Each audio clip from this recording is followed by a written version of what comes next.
Allah telah tetapkan dalam 1 tahun jumlah bulan ada 12. Berapa? Minha arba'atun hurum. Dari 12 itu ada 4 bulan istimewa. Ada 4 bulan mulia. Dzalikad dinul qayyim. Keyakinan bahwa jumlah bulan dalam setahun 12, dan dari 12 bulan itu ada 4 bulan istimewa, 4 bulan mulia. Ad-dinul qayyim adalah keyakinan agama yang lurus. Ad-dinul qayyim ditafsiri oleh para ulama ahli tafsir, dinu Ibrahim wa dinu Ismail.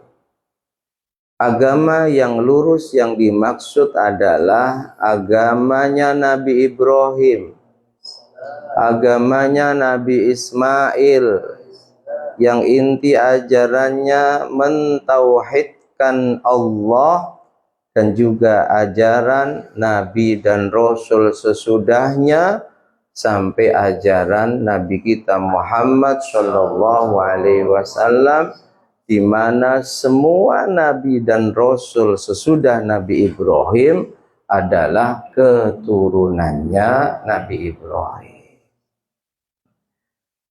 Allah tidak menjelaskan dalam Al-Quran tentang 4 bulan istimewa itu, nggak ada. Al-Quran yang berisi 6.000 ayat lebih, kita cari tentang 4 bulan haram, tidak akan kita temukan Rasul yang menjelaskan dalam hadis-hadisnya. Di antaranya sebuah hadis Nabi katakan, salasun mutawaliyat wa wahidun fardun. 4 bulan haram itu 3 berurutan. Yang berurutan Dzulqa'dah, Dzulhijjah, Muharram. Dan 1 sendirian, yang 1 bulan Rajab. Yang alhamdulillah kembali kita dijumpakan oleh Allah, ditakdirkan oleh Allah bisa berada di bulan. Ala inna syahra Rajab syahrullah. Nabi katakan, ingat, sungguh bulan Rajab bulannya Allah. Bulan Rajab ini bulannya Allah. Wa Sya'bana syahri. Bulan Sya'ban bulanku. Mengapa Nabi katakan bulan Sya'ban bulanku? Karena di bulan Sya'banlah turun ayat yang memerintahkan agar umatnya Kanjeng Nabi Muhammad, bahkan secara umum semua hamba yang beriman, mulai zaman Nabi Adam meskipun Rasulullah belum lahir, itu diperintahkan untuk selalu bersolawat dan bersalam kepada Nabi. Makanya Nabi katakan, Sya'ban syahri, Sya'ban bulanku. Wa Ramadhan syahru ummati. Ramadan bulan umatku.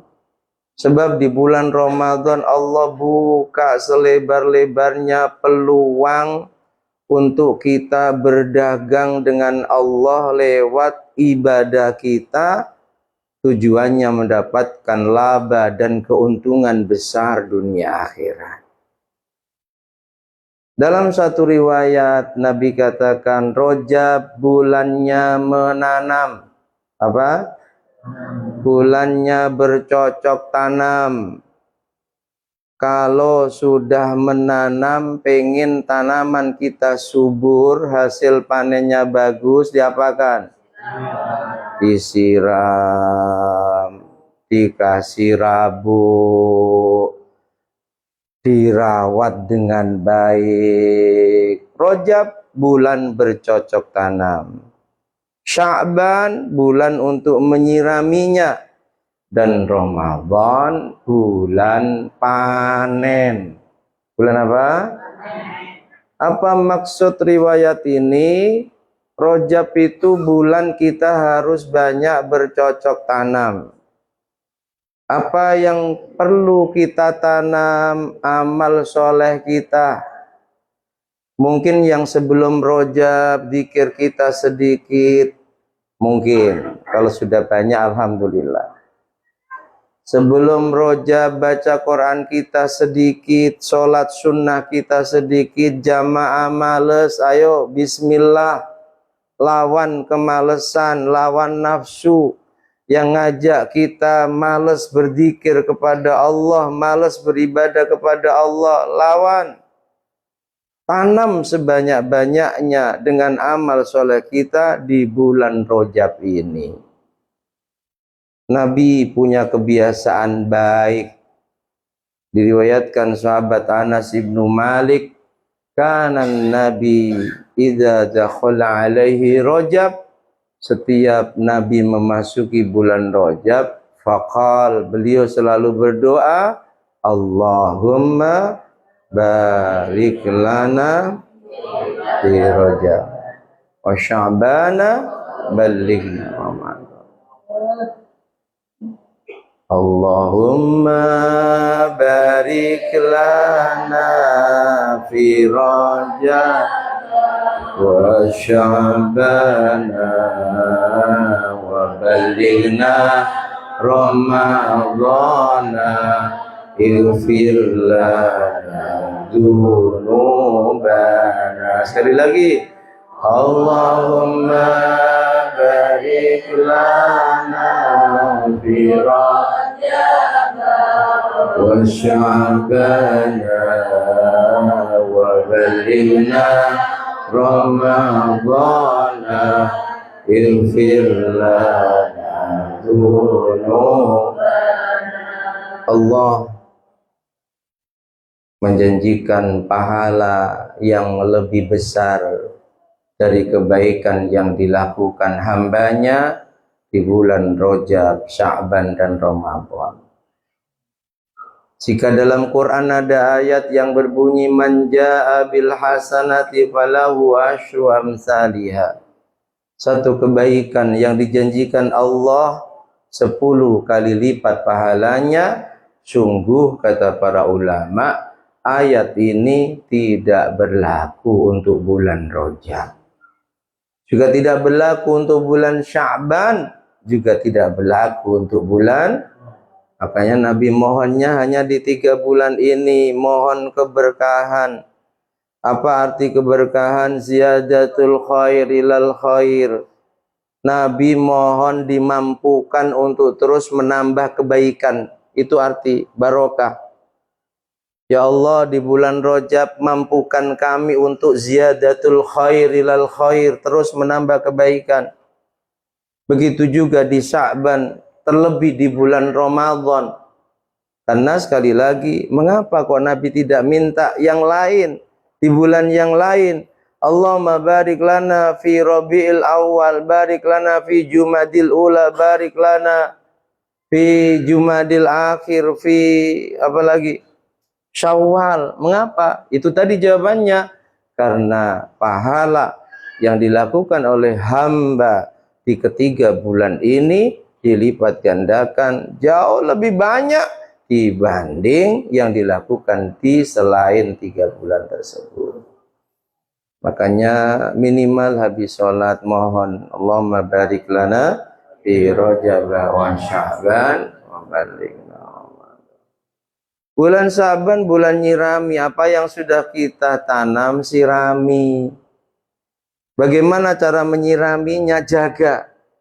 Yang di Rajab sudah naik, sudah banyak amal solehnya, zikirnya, sholat sunnahnya, istiqomah jamaahnya, baca Qur'annya, sirami, jaga. Di bulan Sya'ban jaga.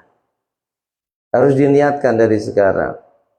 Kalau sudah kita bercocok tanam amal kita di bulan Rajab, dan terus kita jaga, kita rawat, kita sirami di bulan Sya'ban, bulan Ramadannya kita tinggal panen. Amin Allahumma. Arti panen di mana? Secara logika orang melakukan ketaatan di bulan Ramadan itu secara logika mestinya sedikit, sebab pasti kurang tidur. Betul tidak? Kita yang biasanya tidur sehari semalam rata-rata berapa jam? 8 jam. Iki yo kakian turu sini. 8 jam. Gak kebanyakan itu. Kami kalau malam tidur paling 2 jam. Pagi gak bisa lagi istirahat karena harus ngantor kan. Mungkin dari itu sering sakit. Alhamdulillah. Orang sakit tuh alhamdulillah.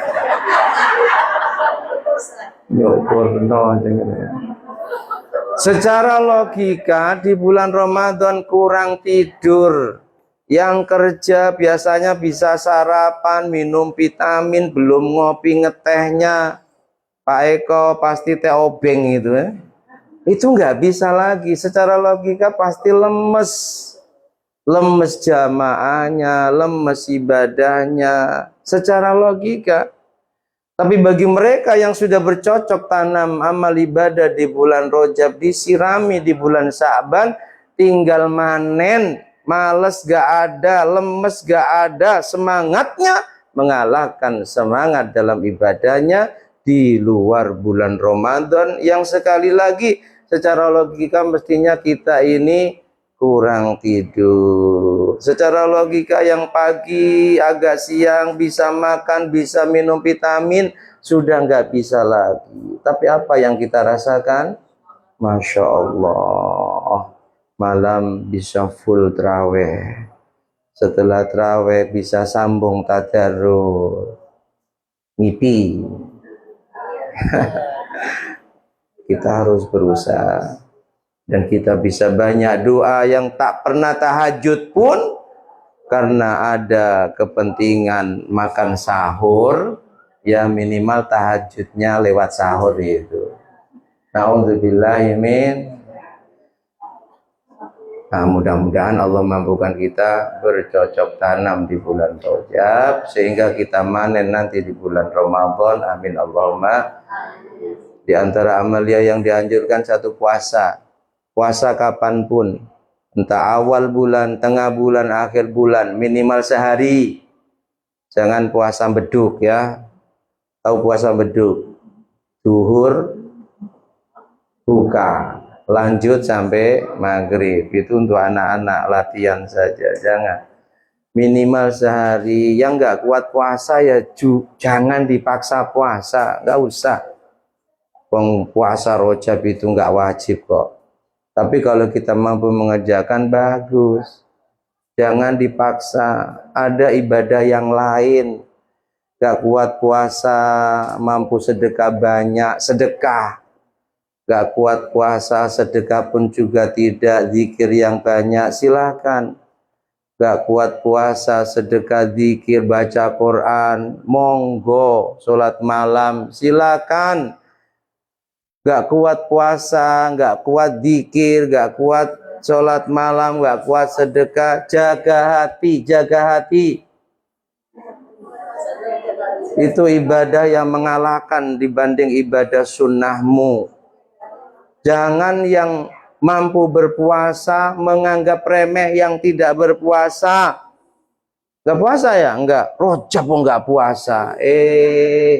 Hatimu bilang Rajab kok enggak puasa sehingga ada perasaan lebih baik daripada kawanmu yang enggak berpuasa, hilang pahala puasamu. Dan kalau terus seperti itu, berarti ada kesombongan dalam hatimu, lebih baik enggak puasa daripada hatimu merasa lebih baik dari yang lain. Lebih baik lagi, ya puasa, ya jaga hati. Jangan langsung ke gak puasa. Kenapa? Yang penting jaga hati. Ya, nah. Apa percaya kalau kamu bisa jaga hati? Ya, silakan. Guyune sapa mau? Silakan yang mampu puasa monggo. Yang nggak mampu puasa sebab kerjaan lagi banyak, kerja yang benar. Kerja yang benar, niatnya karena Allah, melaksanakan perintah Allah, hasilnya untuk nafkahi orang-orang yang wajib kita nafkahi, pahalanya jauh lebih besar dibanding puasa sunnah kita. Tapi itu tadi, hati kita, apa bun? Hati kita merasa lebih baik. Na'udzubillahi min. Zikir silakan, apapun yang dilakukan dari kebaikan di bulan Rajab ini pahalanya dilipat gandakan lebih banyak dibanding di luar bulan Rajab. Nah, terakhir itu tadi kita share ya. Perhatikan ngomongnya nanti ya. Itu tadi kita share di grup Hizib Barki, silakan dibuka itu. Ini hizib yang selalu diamalkan masyayikh. Mengapa ini perlu kita tambahkan dalam majelis kita? Zaman sudah mulai masuk di zaman yang penuh fitnah. Betul ya? Terkadang kita tidak tahu ada orang yang di depan kita baik, tapi ternyata hatinya jahat. Kita juga tidak tahu ada orang yang perasaan kita jahat, ternyata dia baik. Maka kita perlu menambahkan hizib doa. Kalau di Lirboyo itu setiap habis istighosah, habis acara apapun, pasti ditutup Maulaya Sol sebagaimana kita. Terus sebelum apa yang terakhir? Yang terakhir kita baca apa? Ya Arhamar Rahimin. Sesudah itu apa? Ayo. Sallallahu Rabbuna, itu dibaca ini. Kalau nggak percaya, sesekali Jumatan di Lirboyo, yaitu sesudah Jumatan langsung ke Makbaroh, tahlilan, penutupnya ya Maulaya Sol plus hizib ini. Namanya hizib Barki apa? Tadi yang Japri minta penjelasan, perhatikan. Barki itu artinya kilat yang menyambar. Kita pasrahkan pada Allah kalau ada orang yang musuhi kita. Semua yang musuhi para ulama yang ahli doa ini hancur pasti. Kita nggak tahu, sebab kita nggak bisa baca hati orang lain. Bisa jadi orang yang seperti dekat, hormat, sayang pada kita, ternyata hatinya jahat. Na'udzubillahi min. Mudah-mudahan kita tidak. Kita apa yang kita nampakkan yaitu isi hati kita. Amin Allahumma. Jadi ini dikiranya para ulama, terlebih zaman ninja dulu itu, ini terus digencer sama hizib alam taro. Ini saja cukup ya.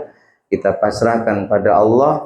Andai ada orang yang berniat jahat pada kita, itu juga musuhnya Allah. Allah yang memberikan keadilan. Artinya kurang lebih seperti itu. Sudah dibaca ya, simak. Naruddu tulisannya, itu nggak ada harokatnya. Naruddu. Disimak, dibuka, HP-nya dibuka. Jangan kalau pas buka Facebook aja, ilmu buka. Bikal a'da'a min kulli wijhatin wa bil ismi narmihim minal bu'di bisyatat. Itu kayaknya grup ngopi belum ya Pak Yus, di-share aja ke sana. Naruddu bikal a'da'a min kulli wijhatin. Naruddu, kami menolak, kami mengembalikan serangan-serangan dari orang lain kalau ada yang nyerang kita.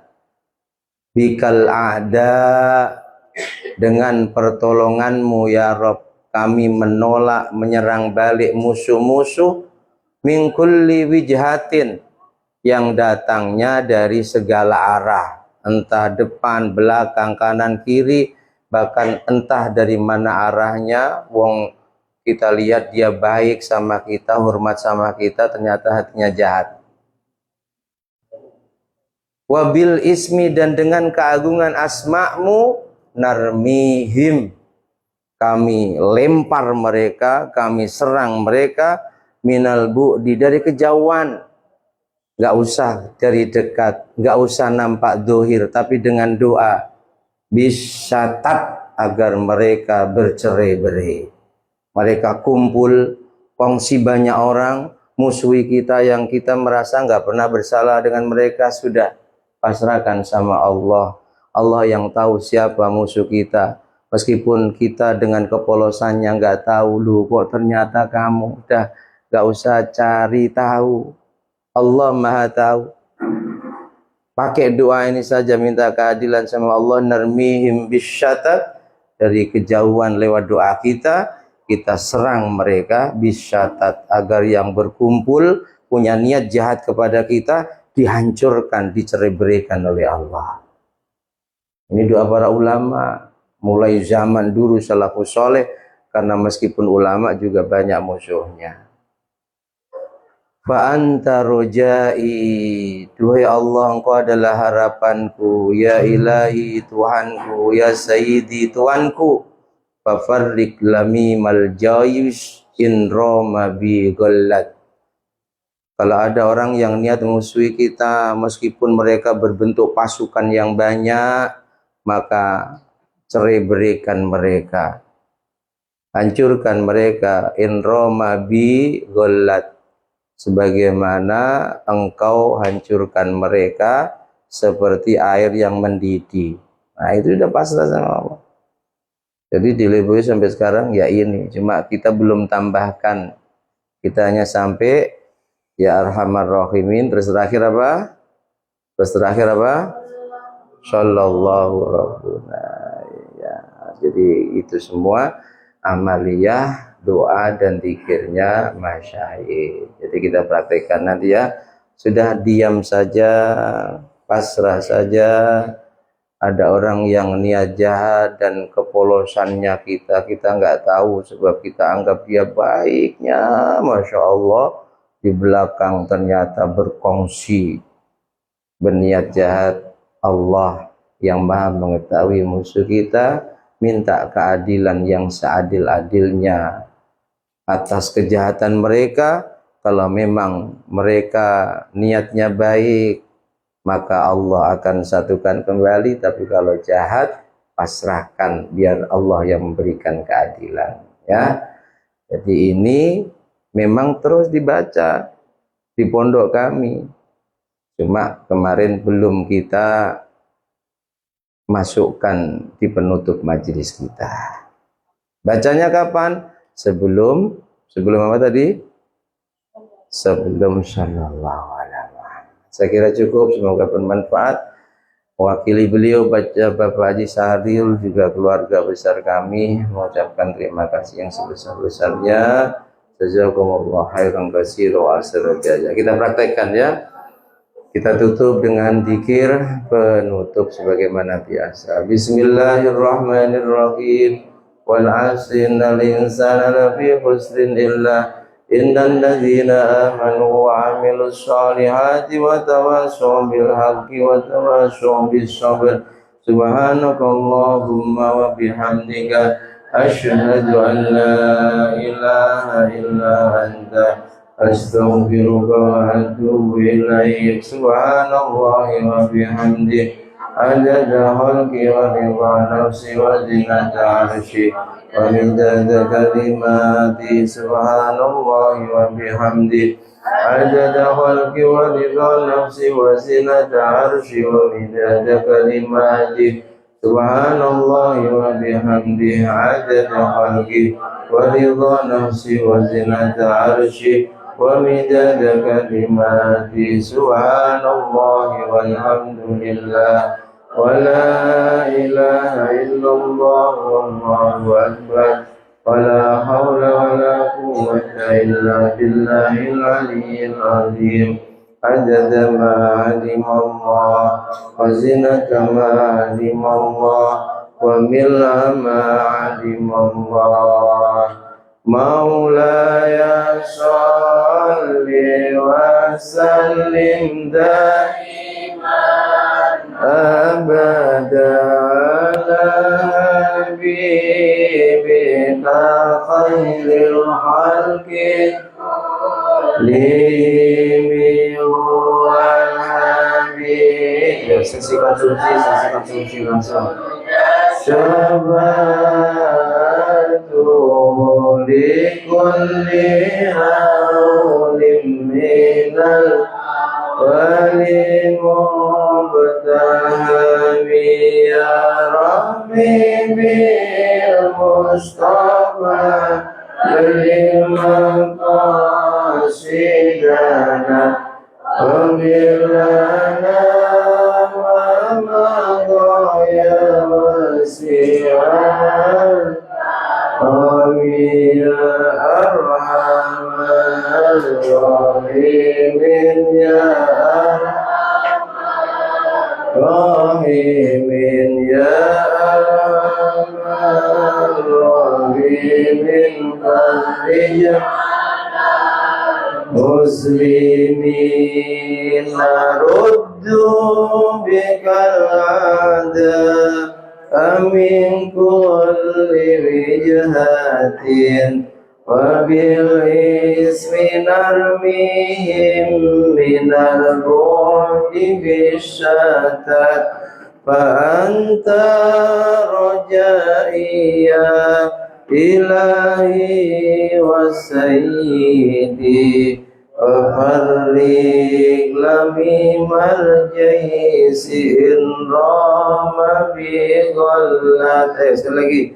Naruddu bikal ada amin kulli wijhatin wa bil ismi narmihim minal bu'di bisyatat fa anta rajaiya ilahi wa sayyidi fafarriq lami marjai sin rama bi ghallat naruddu bikal ada amin kulli wijhatin wa bil ismi narmihim minal bu'di bisyatat fa anta rajaiya ilahi wa sayyidi wa farriq lami marjai sin rama bi ghallat sallallahu rabbuna ala nuril mubin Ahmad Mustafa Sayyidil Mursalin wa ala alihi wa sahbihi ajma'in. Semoga bermanfaat. Ada kurang dan lebihnya mohon maaf. Akhirul kalam wal afu minkum. Assalamualaikum warahmatullahi wabarakatuh. Silakan dinikmati seadanya.